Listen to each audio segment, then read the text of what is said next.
Hello everyone, I'm Dr. Ashish Reddy, consultant microsurgical andrologist, Androplus Hospitals, Begumpet, Hyderabad.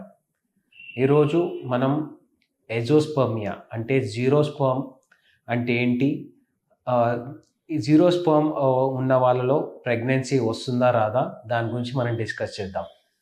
మొదటిగా azoospermia రావడానికి రకరకాల కారణాలు ఉంటాయి. మొదటిగా కామనెస్ట్గా చూసినట్టయితే ఎవరిలో అయితే టెస్టిస్ బై బర్త్ లోపల టెస్టిస్ అంటే ఇప్పుడు వృషణాలు కింద మీకు స్క్రోటంలో వచ్చి ఫిక్స్ కాక అది మీ కడుపులోనే ఉండిపోతే దానివల్ల జీరో స్పర్మ్ రావచ్చు. So second commonest zero sperm రావడానికి కారణం ఏంటంటే బాడీలో హార్మోన్స్ సరిగా రెగ్యులేట్ కాకపోతే ఎజోస్పర్మియా రావచ్చు.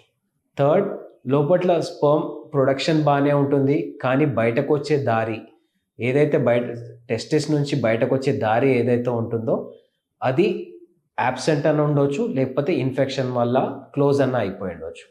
సో అలా ఉంటే దాన్ని అబ్స్ట్రక్టివ్ ఎజోస్పర్మియా కింద కన్సిడర్ చేస్తాం.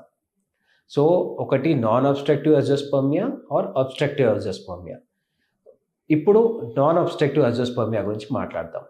సో నాన్ అబ్స్ట్రక్టివ్ ఎజోస్పర్మియాలో వీళ్ళలో ప్రొడక్షన్లోనే ప్రాబ్లం ఉంటుంది.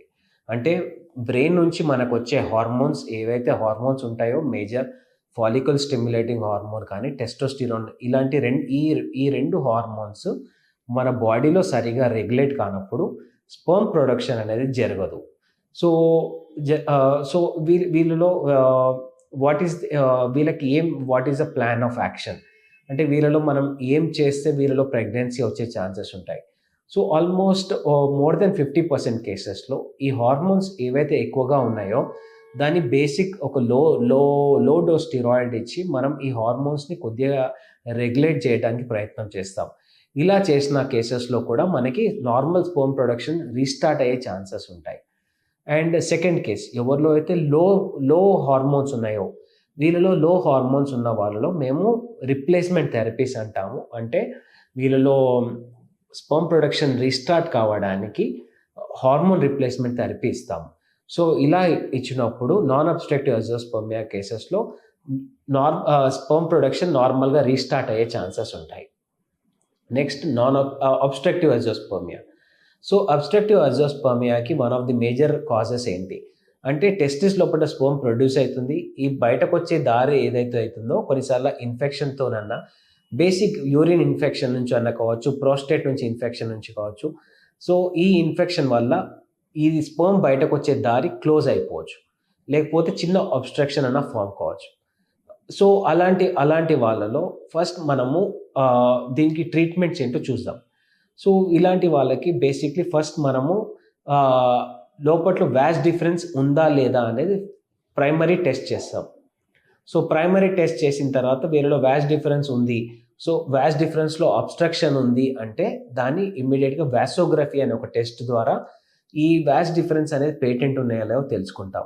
సో దాని తర్వాత ఇవి పేటెంట్ లేకపోతే దాన్ని అబ్స్ట్రక్షన్ని రిలీవ్ చేస్తాం. ఒక్కసారి మనం అబ్స్ట్రక్షన్ రిలీవ్ చేస్తే వీళ్ళలో కంప్లీట్గా మళ్ళీ న్యాచురల్గా స్పర్మ్ అనేది బయటకు రావడం స్టార్ట్ అవుతుంది.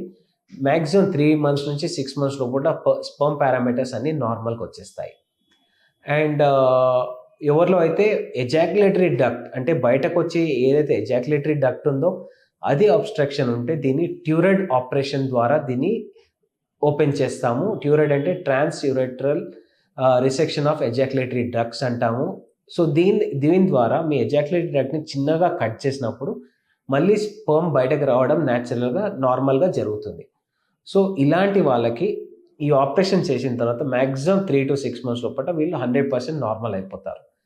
సో ఏదైనా మీరు nothing to worry. Zero sperm ఉంటే first reasons of zero sperm మనం అనలైజ్ చేయాలి. డైరెక్ట్ దాన్ని జీరో స్పర్మ్ ఉంది కదా అని మీరు వేరే దేన్ని కూడా మీరు థింక్ చేయొద్దు.